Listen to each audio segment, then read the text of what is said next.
오늘 우리가 읽게 되는 신명 13장의 내용은 어떤 내용이냐면 여호와 하나님이 아닌 다른 신을 섬기자라는 유혹자가 생길 때 너희들이 단호하게 조처를 하라 하는 내용입니다. 모세는 여호와 하나님이 아닌 다른 신을 섬기자고 제안하는 그리고 유혹하는 세 그룹이 있다고 말씀하면서 절대로 그들을 따라서는 안 된다 그렇게 이야기를 합니다.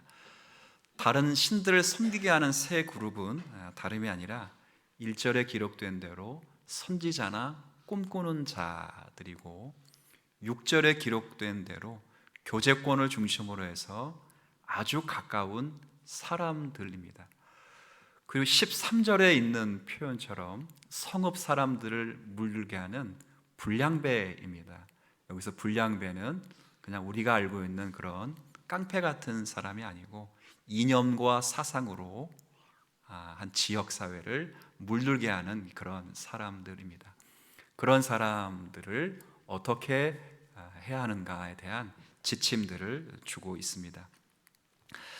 여하튼 이런 류의 그룹들이 여호와 하나님이 아닌 다른 신을 섬기자고 제안하고 유혹한다면 너희들이 반드시 이들을 쳐서 끊어내야 된다, 악을 제거해야 된다 하는 것이 오늘 우리가 읽은 본문의 핵심적 내용입니다. 그래서 오늘은 이 세 그룹을 보면서 이런 유혹과 미혹이 어디서부터 출현하는가, 그 출처와 그리고 이 유혹이 어떤 방식으로 우리에게 찾아오는가 하는 방식, 그리고 마지막은 이 유혹의 목적이 과연 무엇인가 하는 것을 말씀 속에서 교훈을 받으며 우리의 삶을 좀 점검하는 시간을 좀 갖도록 하겠습니다.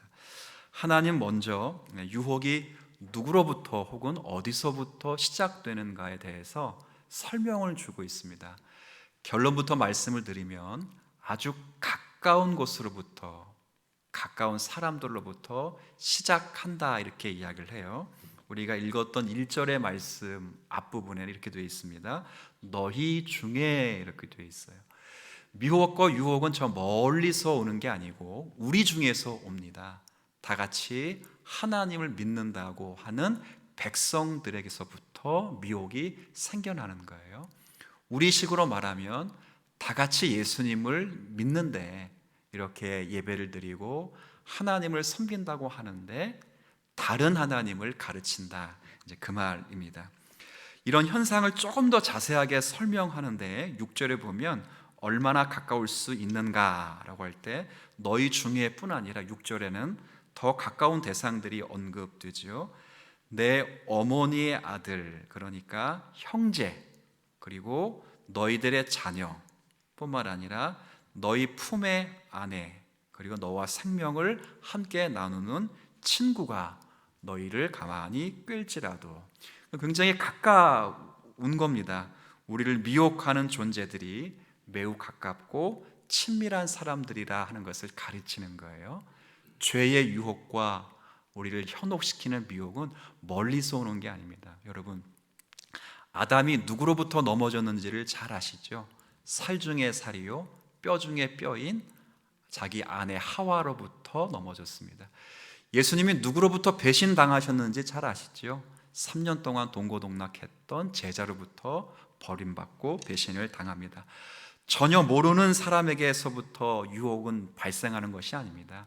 저와 여러분이 넘어지는 그 죄도 멀리서부터 오는 게 아닙니다.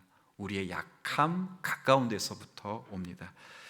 미혹이 무서운 적인 까닭은 우리 안에서 발생되기 때문에 그래요. 친구가 가자해서 가고, 자녀가 가자해서 가고, 남편과 아내가 섬기자고 해서 섬기는 겁니다. 아주 가까이 있습니다. 지금 한국 교회뿐만 아니라 전 세계가 코로나로 인하여 얼마나 힘이 듭니까? 작년 봄이죠. 2020년 봄에 이 코로나가 처음 시작되면서 대구 지역이 굉장히 뜨거웠습니다. 많이 힘들었거든요. 특별히 대구 지역을 중심으로 했던 신천지 그 집회에서 감염된 그 감염 때문에 대구가 굉장히 많이 힘들었었어요. 그 즈음에 대구 지역 한 교회에서 수십 명의 확진자가 발생을 했습니다. 이제 당연히 이제 거기가 신천지 교회구나 이렇게 생각을 했었는데, 알고 보니까 신천지 교회가 아니고 건강한 보수 교단에 속해 있는 괜찮은 교회예요. 근데 그 교회의 성도들이 수십 명이 확진을 받았어요. 그러니까 나중에 이제 확인해 봤더니 거기에 권사님 한 분이 대구 신천지 집회에 참여해서 감염이 된 겁니다. 그리고 신천지에 물든 성도지요. 거기서 감염이 되고 교회 안에서 활동을 하면서 하나 둘씩 감염을 시켜버린 거죠. 정말 안타까웠습니다. 근데 이것보다 더 안타까운 것은 그 권사님의 남편이 그 교회, 괜찮은 교회거든요. 보수교단의 좋은 교회인데 그 교회의 장로님이셨다는 게 뒤늦게 밝혀졌어요. 이건 뭐 TV에 나오지는 않았습니다만 밝혀졌죠. 정말 충격을 금할 수 없었습니다. 그러나 제 마음을 더 아프게 한 것은 권사님의 남편이 장로님이었다는 것이 마음이 아픈 게 아니라 그 장로님이 자신의 아내가 신천지에 감염되었다, 코로나에 감염된 게 아니라 신천지의 사상에 물들어 있다는 것을 잘 알고 있었다는 거예요. 근데 어떤 조치도 취하지 못했다는 거죠. 왜요? 너무 가까운 사람이니까, 사랑하는 아내니까 어떤 조치를 취하지 못했다는 거예요. 오늘 성경은 단호하게 이야기를 합니다. 그런 일이 발생하거나 그런 가까운 대상들이 너희를 유혹할 때 어떻게 하라고 하는가. 물론 문자적으로 이 말씀을 시행할 수는 없어요. 구약 시대는 신정 정치지요. 신앙, 종교와 정치가 하나였습니다. 우리나라처럼 헌법과 성경이 따로 있지 않아요. 지구상의 이스라엘 외에는 어떤 종교, 어떤 나라도 헌법과 율법이 똑같지는 않아요. 미국도 그렇지 않아요. 기독교 국가임에도 불구하고. 그러니까 이것은 문자적으로 적용할 수 없지만 단호하게 이렇게 이야기를 합니다. 첫 번째 그룹을 이야기하면서 끝물에 5절 한번 볼까요? 5절입니다. 그런 선지자나 꿈꾸는 자들이 유혹하면 어떻게 하라고 되어 있죠?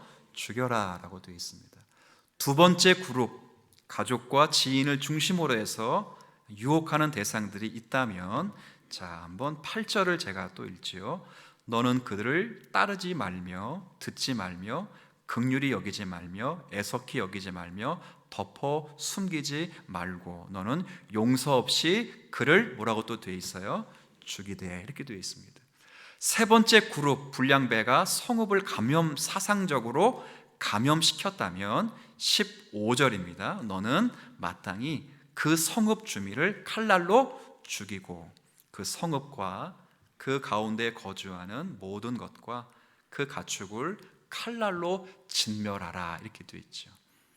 제가 방금 전에 말씀드렸지만 신약 시대에 사는 사람들은 이걸 문자적으로 적용해서는 안 됩니다. 이 문자적으로 적용했던 모든 의식법은 그리스도 예수의 오심으로 성취가 되었기 때문에 이 구약을 문자적 의식법을 그대로 지켜서는 안 되고 다만 영적으로, 의미적으로 끊어내야 되는 것입니다.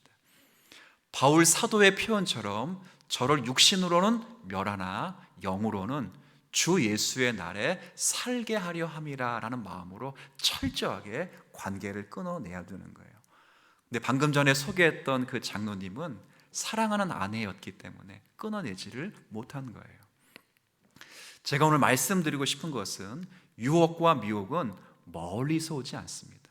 저 멀리서 이슬람권들이 여러분을 찾아와서 알라를 섬기라 이렇게 말하지 않습니다. 우리를 유혹하고 미혹하는 대상은 항상 우리 안에 있습니다. 그리고 친밀한 교제권 가운데 있습니다. 그들이 여러분을 미혹할 때 오늘 성경은 단호하게 그를 쳐 죽이라 라고 말씀하시면서 관계를 끊어내고 교제권을 끊어내라 라고 단호하게 말씀하는 것입니다. 우리가 첫 번째 확인한 것은 유혹과 미혹은 멀리서 오지 않고 어디서 온다고요? 가까운 데서 온다는 것을 생각하셔야 됩니다. 두 번째는 그러면 이 가까운 데서 오는 미혹과 유혹은 어떤 방식으로 오는가가 중요해요. 너희 중에 오고 가까운 교제권의 친밀한 관계 속에서 오는데 어떤 방식으로 오냐면 두 가지 방식으로 와요. 하나는 능력의 방식으로 찾아옵니다. 오늘 우리가 보았던 말씀에도 발견되는데 1절과 2절 말씀을 제가 좀 읽지요. 너희 중에 선지자나 꿈꾸는 자가 일어나서 이적과 기사를 너희에게 보이고 그가 내게 말한 그 이적과 기사가 이루어지고, 그러니까 거짓 선지자나 꿈꾸는 자가 미혹할 때 어떤 방식으로 이 미혹을 하냐면 이적과 기사, 그러니까 능력 면으로도 이렇게 미혹을 한다는 거예요. 이 말은 거짓 선지자들도 자연을 변화시키는, 죽은 자를 살리는, 병든 자를 고치는 이적과 능력을 행할 수 있다 하는 거예요. 능력이 있다고 해서 다 하나님의 역사는 아니라 영들을 분별해야 된다, 그 말입니다. 우리가 성경 속에서도 수없이 거짓 선지자들이 얼마나 많은 이적을 행했는가를 잘 볼 수 있죠. 우리 모세가 이스라엘 백성들을 하나님의 명을 따라 출애굽시키기 위해서 바로 앞에 섰을 때 10가지 이적을 행합니다. 그런데 바로 앞에 서 있는 애굽의 요술사들도, 그렇죠? 모세가 했던 기적들을 흉내를 냅니다. 지팡이로 뱀을 만들어 버려요. 또 물을 피로 변화시킵니다. 그리고 하수에서 개구리가 올라오도록 합니다. 모세만이 아니라 요술사들도 그렇게 하는 거예요. 이 미혹자들이 이성이나 과학으로 이해할 수 없는 방식을 전개하면서 사람들의 이불을 다 다물게 할 때, 그때 조심하라, 이렇게 이야기를 하는 거예요. 더욱이 이런 현상은 말세가 가까울수록 강하게 나타나거든요. 예수님께서도 마태복음 24장에 이런 말씀을 하셨습니다. 거짓 그리스도들과, 그러니까 그리스도가, 거짓 그리스도가 하나만 나타나는 것이 아니라 지금까지 수많은 거짓 그리스도들이 나타나는데, 또 거짓 선지자들이 일어나서 미혹을 행해요. 근데 어떻게 미혹을 행하냐면 큰 기적과 표적과 기사를 보여서 할 수만 있으면 택자들도 미혹을 한다. 그러니까 무엇을 가지고 미혹을 하냐면 표적과 기사와 능력을 가지고 미혹을 한다는 거예요. 그때 조심하라는 거거든요. 미국의 풀러 신학교라고 있습니다. 한국에는 굉장히 많이 소개된 신학교고 한국에서는 유명한 신학교입니다. 그러니까 미국으로 유학 가는 분들의 많은 부분이 80년, 90년대 이쪽으로 유학을 많이 갔어요. 근데 여기에 성장학 교수였던 피터 와그너라고 하는 교수가 있는데 이분이 참 재밌는 분입니다. 이분이 자기 수업 듣는 학생 중에 다리가 짝짝이었던 여학생이 하나 있었어요. 한쪽 다리는 정상처럼 뻗어났는데 한쪽 다리가 짧은 거예요. 수업 시간에 안수해서 그 아이를 고쳤어요. 그리고 그 아이의 다리를 똑같이 만들어줬어요. 그리고 그 수업 듣는 대상들에게 자신의 표적의 기적의 비밀을 가르쳐줬어요. 집에서 연습하라고 오라고 했어요. 정말 학생들이 집에서 연습을 하니까 정말 그렇게 되는 거예요. 한쪽 손가락이 길어져요. 실제 그런 일이 발생했어요. 그게 사건 화제가 되어서 정말 많은 학생들이 그 학교에 몰렸어요. 그 학교에 몰린 80%가 어느 나라 목회자일까요? 대한민국 목회자였던 거예요. 좀 안쓰럽고 불편한 진실인데 그랬어요. 그러니까 놀라운 건 그 피터 와그너가 지금은 신사도를 창시한, 신사도 운동을 창시한 이단의 괴수가 되었습니다. 신사도라고 하는 것은 지금도 사도가 있다는 거예요. 우리의 마음과 우리의 생각은 지금은 선지자와 사도가 없다. 선지자와 사도는 성경의 계시의 말씀이 종결되고 신약의 교회들이 성경의 말씀을 읽고 쓰게 될 때 더 이상은 사도들은 존재하지 않는다. 그건 폐지가 되는 거예요. 그리고 목사인 교사 혹은 교사인 목사가 하나님의 완성된 말씀을 예언의 성격으로 하나님 말씀을 맡아서 가르치면서 사도의 역할을, 말씀의 사역을 감당하는 시대가 되었어요. 근데 지금도 그 사람들은 사도가 있다는 거예요. 신사도 운동이에요.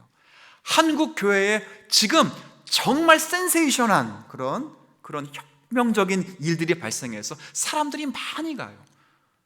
절름발이가 일어나요. 거기 가서 안수 받으면 꿈을 꿔요.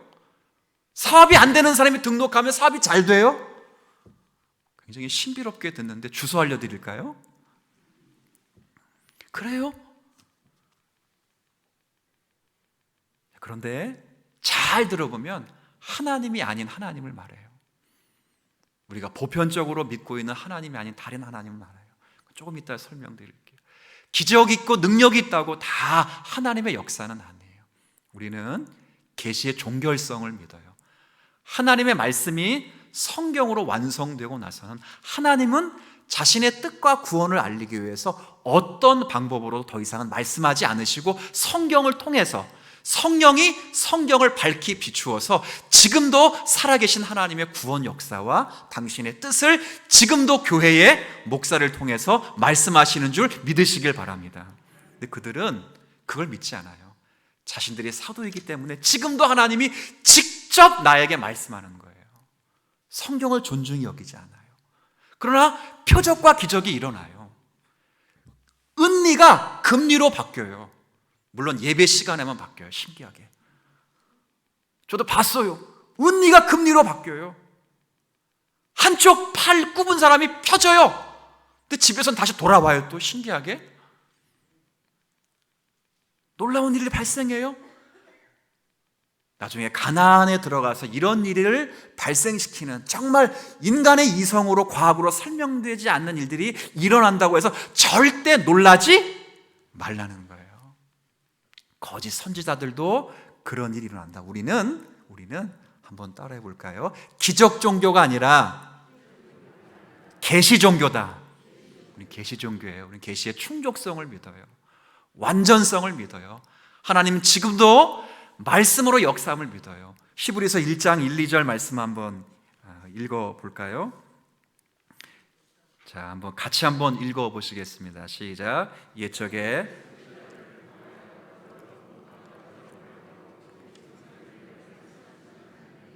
이 모든 날 마지막에는 아들을 통하여 우리에게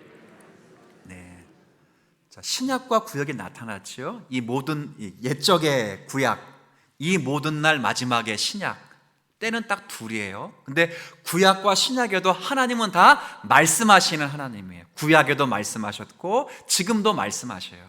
근데 어떻게 말씀하시냐면 구약에는 여러 부분과 여러 모양으로 말씀하셨어요. 선지자를 통해서 말씀하셨고요, 꿈을 통해서 말씀하셨고요, 환상과 이적과 표적과 기사와 우림과 둠림과 제비뽑기와 절기와 제사와 피로써 말씀하셨어요. 근데 이 모든 날 마지막에는 신약에는 누굴 통해서 말씀하셨냐면 예수 그리스도를 통해서 말씀하셨어요. 하셨다고요.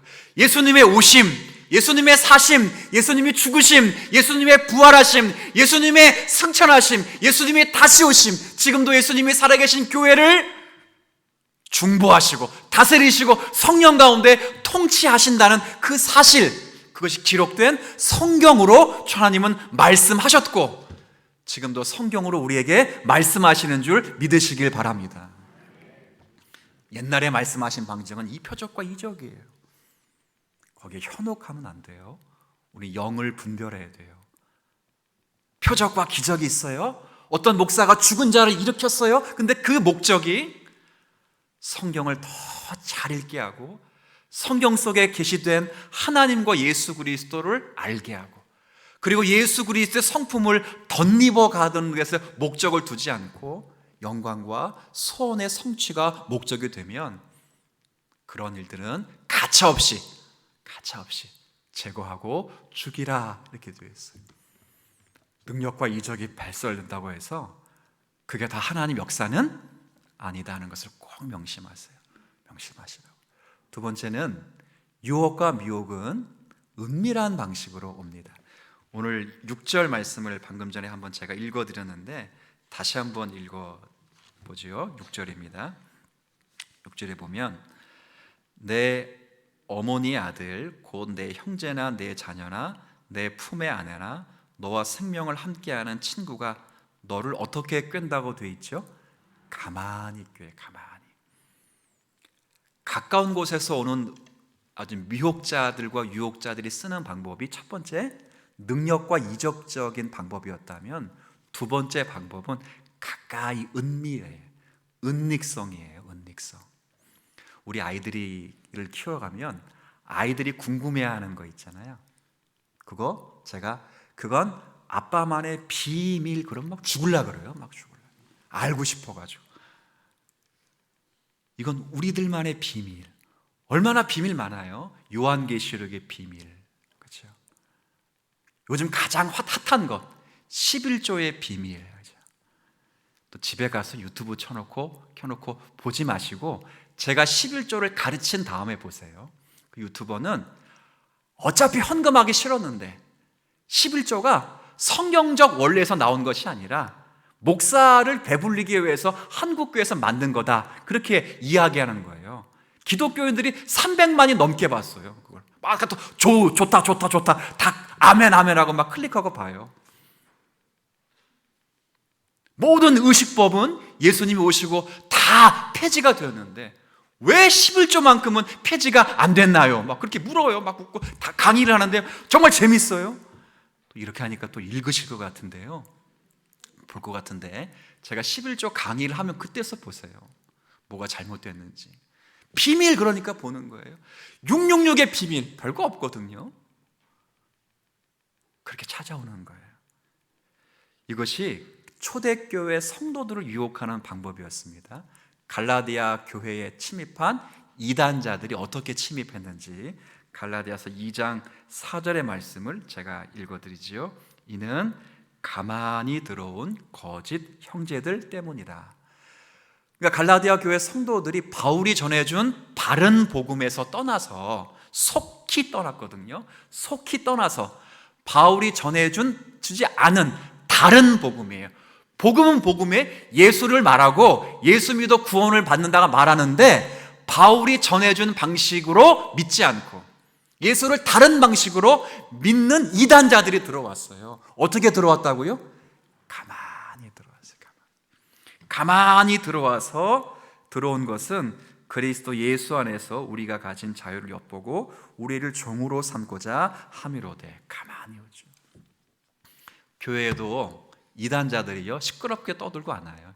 요즘 신천지가 작년부터 화두가 되어서 얘네들이 이제 맞짱 뜨자는 마음으로 오지만 그 전까지 들어올 때는 가만히 들어와요. 조용히 등록해요. 6개월 1년 동안 잘 듣고요, 전도회 구역 활동 잘해요. 사람들 잘 만나서 친밀한 관계를 확립하고 나면 그제서야 목사님 지난주 설교 좀 이상하지 않아? 내가 하는 건 그게 아닌데 하고 좋은 책과 또 좋은 목사님 성경을 소개해 줘요. 어떻게 들어왔지요? 가만히 들어와요. 우리는 능력적인 면이나 가만히 들어오나 우리가 늘 확인할 것은 한 번만 따라해 봅시다. 영을 분별하자. 영을 분별하셔야 돼요. 진리의 영인지 유혹의 영인지를 분별하셔야 돼요. 무엇으로 분별해야 되는가? 저들이 행하려고 하는 목적이 무엇인가를 가지고 분별해야 돼요.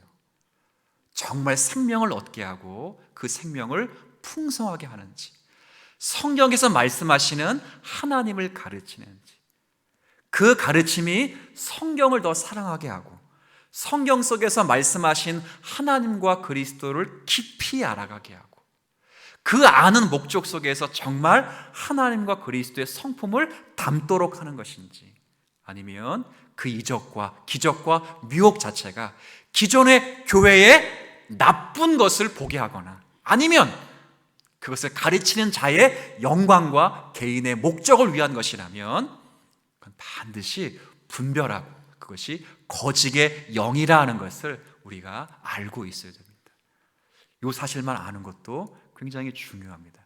그러나 성경은 이 사실에서 조금 더 나아가서 이렇게 가까운 사람들이 능력과 아주 은밀한 방식으로 성도들을 미혹하는 목적이 무엇이냐를 설명해 주는 부분이 하나 남았습니다. 그건 다른 게 아니라 다른 신을 섬기고자 하다, 목적이 있다, 이렇게 이야기를 해요. 2절 한번 볼까요? 첫 번째, 언급되는 그 내용 속에서 그룹을 말하면서 그가 내게 말한 그 이적과 기사가 이루어지고 너희가 알지 못하던 다른 신들을 우리가 따라 섬기고자 말할지라도, 미혹의 유혹의 목적은 다른 게 아니라 다른 신을 섬기고자 하는 거예요. 두 번째 그룹에서도 포함된 표현인데요, 17절 말씀입니다. 죄송합니다. 7절입니다. 7절이죠. 곧 내 사방을 둘러싸고 있는 민족, 혹 내게서 가깝든지 내게서 멀든지 땅 이 끝에서 저 끝까지 있는 민족의 신들을 우리가 가서 섬기자 할지라도, 이렇게 온다는 거예요. 세 번째 그룹에서도 동일하게 말씀이 되어지는데요, 3절입니다. 너희 가운데에서 어떤 불량자가 일어나서 그 성읍 주민을 사상적으로 감염시켜 버리고 말하기를 너희가 알지 못하던 다른 신들을 우리가 가서 섬기자 한다 하거든. 그러니까 미혹과 유혹의 목적은 다른 신을 섬기는 거예요. 우리가 아는 하나님이 아닌 다른 하나님을 섬기는 거예요. 어떤 하나님인데?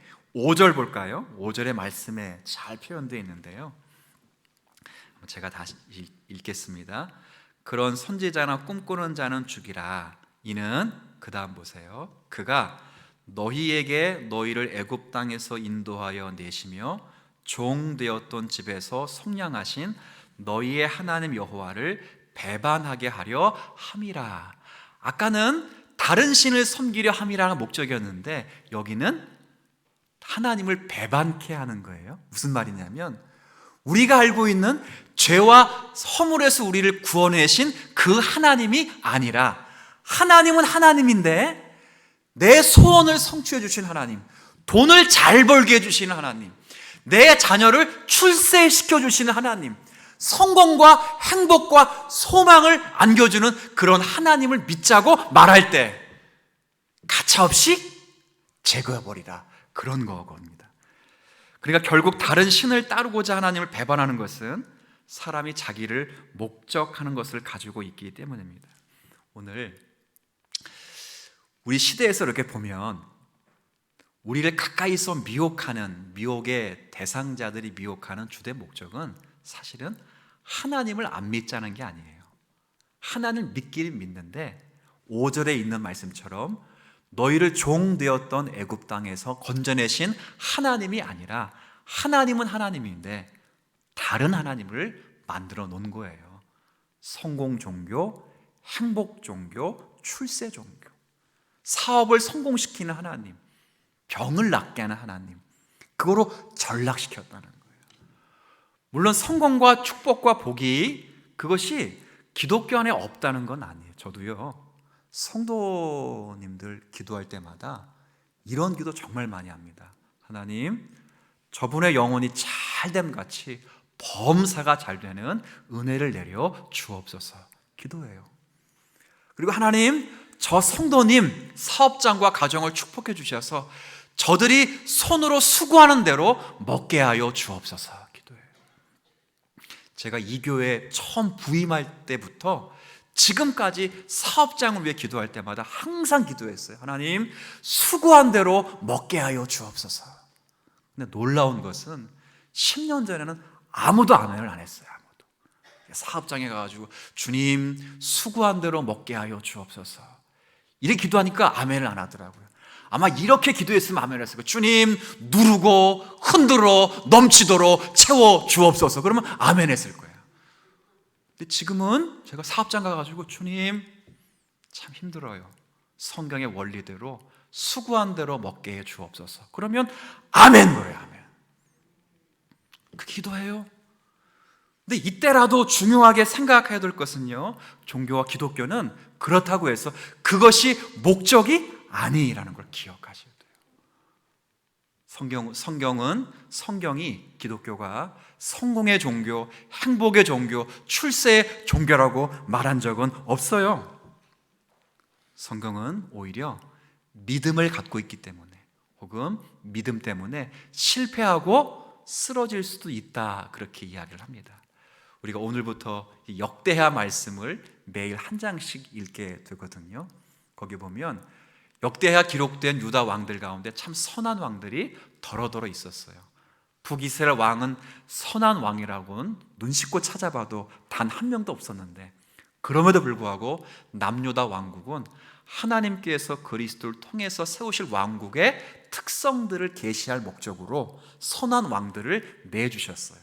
다윗과 같이 정직한 왕들이 여러 명 등장하는데 그 중에 한 명을 꼽으라 그러면 요시야라는 왕이에요. 많이 들어봤어요. 이 왕은 성전을 개혁한 왕이에요. 성전을 또 중수했던 그런 왕인데, 성전을 중수하고 보수하다가 성경 율법을 발견하고 그 율법을 발견한 후에 율법의 말씀대로 하나님의 백성들로 하여금 하나님을 찾게 하고 수년 동안 지켜오지 않았던 유월절을 지키게 했던 그런 훌륭한 왕이에요. 근데 그 왕이 전쟁에 나갑니다. 나이가 많은 왕도 아니었어요. 애굽과의 전쟁에 나갔어요. 사랑하는 왕이니까 백성들이 얼마나 보호해주고 싶은 마음이 있겠어요. 나가지 말라고 권유도 했을 거예요. 근데 백성들이 있는데, 백성들이 전장에 있는데 내가 어찌 편히 누울 수 있으려, 쉴 수 있으려 백성과 함께 전쟁에 나갔어요. 근데 사랑하는 참모와 백성들이 왕이 다치면 안 되니까 변복을 해서 나갔어요. 왕이 아닌 것처럼 나갔어요. 근데 애굽의 군사가 우연히 활을 쐈는데 그 활이 요시야 왕의 갑옷을 꿰뚫어서 그 자리에 전사하고 말았어요. 그렇게 믿음이 좋은 왕일지라도 실패하고 아픔을 경험하기도 하는 거예요. 얼마나 많은 신앙의 선구자들이 그런 아픔을 경험합니까? 그러나 우리가 정말 이때라도 기억할 것은, 우리가 믿는 신앙은 세상의 성공을 위한 신앙이 아니라 하나님에 대한 확신과 하나님을 아는 것을 목적한다 하는 것을 기억하셔야 됩니다. 신앙을 가지면 만사가 형통된다 하는 것이 본질이 아니고요, 성경에 말하는 본질은 신앙을 가지고 있으면 어떤 상황에서도 신자는 신앙을 잃지 않는다, 그걸 가르치는 거예요. 이해되시지요? 바울이 말한 대로 나는 부활할 때도 넘어지거나 교만하지 않고, 나는 궁핍할지라도 하나님을 원망하지 않는 일체의 비결을 그리스도로부터 배웠다라고 말했어요. 신앙을 가지고 있기 때문에 성공이 오거나, 신앙을 가지고 있기 때문에 부가 오거나, 신앙을 가지고 있기 때문에 출세가 오는 종교가 아니고요, 신앙을 가지고 있기 때문에 어려움이 있어도 신앙을 포기하지 않고, 신앙을 가지고 있기 때문에 많은 고초가 있을지라도 믿음으로 승리할 수 있는, 하나님과의 관계를 유지할 수 있는 것, 이것이 성경이 말하는 진짜 복인 줄 믿으시길 바랍니다. 성경은 이 이야기를 하는 거예요. 제가 누누이 말하잖아요. 신자에게 중요한 것은 위대한 인물이 되는 게 아닙니다. 신자가 중요하게 생각하는 것은 어떠한 상황 속에서도 신앙을 보존하는 사람이 되는 거예요. 많이 말씀드렸어요. 기독교의 진수는 하나님이 어떤 분이신가, 그리고 하나님을 아는 것으로 복을 삼고 그것과 그분과 교제하는 거예요. 오늘 모세가 말씀드렸던 것처럼 하나님은 이스라엘 백성들을 애굽 땅 종 되었던 곳에서 건져내신 구원의 하나님, 생명의 하나님이에요. 그 구원의 하나님과 생명의 하나님과 그렇게 교제하면서 말씀의 관계를 유지하는 거예요. 신약으로 말하면 예수 그리스도 안에서 죄와 허물 가운데 죽었던 여러분을 영적으로 살리시고 생명을 얻게 하시고 생명을 풍성케 얻게 하시기 위하여 그리스도로 말미암아 찾아오시는 거룩하신 하나님이에요. 그 하나님을 의지하고 그 하나님과 믿고 그 하나님으로 만족하고 교제하는 것, 이것이 성경이 이야기하는 하나님의 복된 내용이에요. 성경은 우리에게 복을 이야기합니다. 그런데 우리 모두에게 다 복이 있다고 말하지 않아요. 성공해도 세상에서 말하는 믿음이 좋아도 세상에서 말하는 어려움이 찾아오기도 하고, 믿음이 없어도 세상에서 말하는 성공이 찾아오기도 해요. 그러나 신자, 모든 자에게 주신 복은 영적인 복이에요. 하나님의 자녀가 되는 복, 하나님의 자녀로 살아가는 복. 하나님의 자녀가 돼서 하나님을 상대해서 어떤 상황에서도 흔들리지 않고 믿음으로 주님을 바라보는 복. 그건 모두에게 약속했어요. 누구에겐 약속하고 누구에겐 약속하지 않은 게 아니에요. 하나님은 신자일지라도 성공을 약속하고 신자일지라도 실패도 줘요. 그러나 하나님은 신자에게 모든 복 가운데 가장 최고의 모든 복을 다 주는 건 그건 바로 신자로 살아가는 것, 하나님의 자녀로 누리는 복, 거룩의 복을 주신 줄로 믿습니다. 다니엘의 세 친구를 보세요. 너무도 유명한 예잖아요.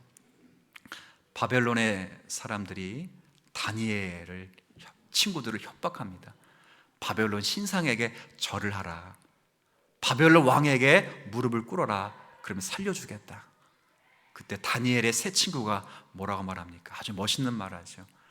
내가 풀무불에 들어갈지라도 하나님이 나를 반드시 건져 주실 것이다. 얼마나 멋있어요. 그런데 다니엘의 세 친구는 그 말만 하지 않았어요. 신앙은 그 다음 거예요. 그 다음 거. 세속 종교는 하나님이 지켜주실 것이다, 이렇게만 끝나요. 그러나 생명 종교, 제가 여러분에 가르치는 종교는 그렇게 끝나지 않아요. 다니엘 세 친구가 뭐라 말합니까? 하나님이 지켜주실 것이다. 그러나 그렇게 하지 않으실지라도 나는 하나님을 결코 배반할 수 없습니다. 여기까지 가는 거예요. 이걸 초대하는 거예요. 세속의 많은 종교, 능력과 기적을 일삼고 은밀한 방식으로 지금 믿는 신자들을 유혹하는 그 악한 선지자, 꿈꾸는 자들, 유혹자들은 앞에 것만 따요. 네가 믿음을 가지면 하나님이 너의 소원을 반드시 이루어준다. 거기까지만 가요. 거기까지만 가요. 우리는 그래 지켜주신다. 그러나 그리 아니하실지라도 나는 하나님을 결코 포기할 수 없느니라. 거기까지 가는 거고요. 세속 종교 거기까지 못 가요. 그리고 안 되면 전부 우리가 믿음이 없는 것처럼 꾸며내요. 옛날에 비냐드 운동이 1980년, 90년 초에 한국 교회를 휩쓸었습니다. 기도원 집회를 중심으로 해서 목사가 기도를 하면 신자가 쓰러지는 거예요. 쓰러져. 정말 이렇게 어이! 그러면 쓰러져요. 쓰러지면 꿈을 꿔요. 근데 꿈을 꾸면 정말 신비로운 컬러 꿈을 꿔요. 막 사람들이 인산일을 이뤘어요. 근데 제 친구 목사님 가운데 야당기가 있는 목사님이 계셔요.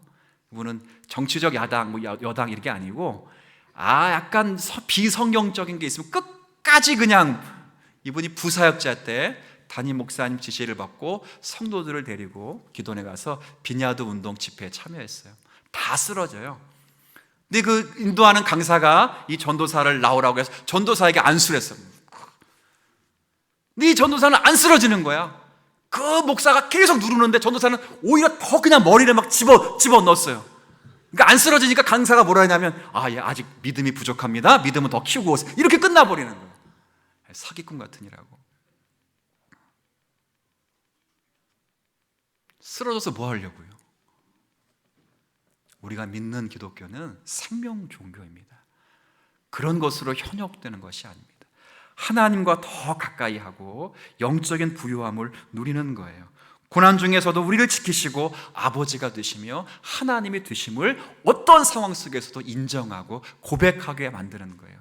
영생이 뭐지요? 구원이 뭐지요? 영생과 구원은 유일하신 참 하나님과 그가 보내신 예수 그리스도를 아는 거예요. 은밀하게 교제하는 거예요. 남녀가, 부부가 성적인 교감을 나누듯이 하나님과 그리스도와 그런 교감을 나누는 거예요. 제 동기 목사님 가운데 저보다 2살은 어리지만 유럽에서 신약학 공부해서 박사받고 한국에 들어오시면 참 좋겠는데, 워낙 친한 사이니까 들어오시면 좋겠는데, 유럽의 담임 목사로 청빙을 받아서 작년에 제법 규모 있는 교회 담임 목사로 거기에 계셔요. 근데 저 2살은 어리지만 이 목사님 와이프도 저희가 참 잘 아는데, 그 와이프는 신대원 2년 후배예요. 둘이 커플인데 한 가지 특징은, 아내는 제가 뭐 이게 예쁘고 안 예쁘를 따지는 건 아니지만 아내는 누가 봐도 정말 예뻐요. 연예인처럼 예뻐요. 근데 그 목사님, 제 2살 어린 친구 목사님은 저보다 못생겼어요. 저도 뭐 잘생긴 얼굴은 아닌데 저보다 못생겼는데 목회가 얼마나 힘든지 막 지금 사진을 보니까 피골이 상접해 있어가지고 뼈가 다 보일 정도로 막. 근데 놀라운 건 그 사모님은 세상에서 가장 잘생긴 사람 꼽으라 하면 남편을 꼽아요. 미치고 환장한 줄 알지요. 막. 그러면서 우리는 늘 그랬어요. 그 목사님에게 그때 전도사니까 너 여자 얼굴 보고 골랐지? 이렇게 물었어요. 근데 그 사모님에게는 모든 사람들이 다 그렇게 얘기했대요. 시댁에 돈이 많은가 봐요. 이렇게 했다. 근데 목사님 부자가 아니에요. 목사님은 아버님이 일찍 소천하시고 아버지가 일찍 목사님이셨는데 소천하시고 어릴 때 어머니가 살기 위해서 전도사 하시면서 근간히 키운 목사님이시에요. 지금은 참 굉장히 목회도 잘하시고 학위를 갖고 참 논문도 열심히 쓰시는 목사님으로 계시는데 그런 분이에요. 돈이 어디 있어요? 근데 지금도 십수년이 흘렀잖아요. 제가 그 사모, 아끼는 예쁘게 봤던 사모니까 현정아 너 지금도 그 남편이 그렇게 예쁘냐 그러면 세상에서 제일 잘생긴 사람.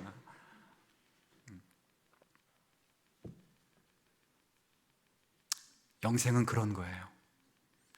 어떤 고난과 어떤 어려움이 오더라도 그 사모가 목사님을 그렇게 사랑하고 목사님이 사모님을 그렇게 사랑하는 것처럼 예수 그리스도가 아주 천하고 부족한 교회를 사랑하시기 위해서 자기의 목숨을 내어주시고 그들을 살리신 후에 지금도 당신과 연합시키시고 모든 생명의 풍성함을 주심을 알아서 어느 자리에 있든 그리스도로 만족하고 그리스도로 충만을 누리고 그리스도를 사랑하며 그리스도를 점점 닮게 만드는 이 핵심 종교, 우리가 믿는 기독교인 줄 믿습니다. 오늘 이 말씀을 받았잖아요. 유혹은 멀리서 오지 않아요. 죄도 멀리서 오잖아요. 약한 데서 와요. 가까운 데서 와요. 능력과 이적으로 호기심을 갖고 와요. 은밀한 모습으로 와요. 단호하게 대처해요. 끊어내셔야 돼요. 안 끊어내면 하나님을 똑같이 부르게 만들어요. 근데 성경이 말하는 하나님이 아니라 자신의 소원을 이루어지는 하나님, 출세와 성공과 행복과 오락을 중요시하게 만든 하나님으로 바꿔서 하나님을 믿게 만들어요. 그런 자에게는 생명이 없어요. 풍성함이 없어요. 우리가 믿는 기독교를 온전히 주님 사랑교회가 보존하기 위해서 말씀의 계시에 충실하며 하나님을 섬기는 우리 모두가 되기를 주의 이름으로 부탁을 드리겠습니다.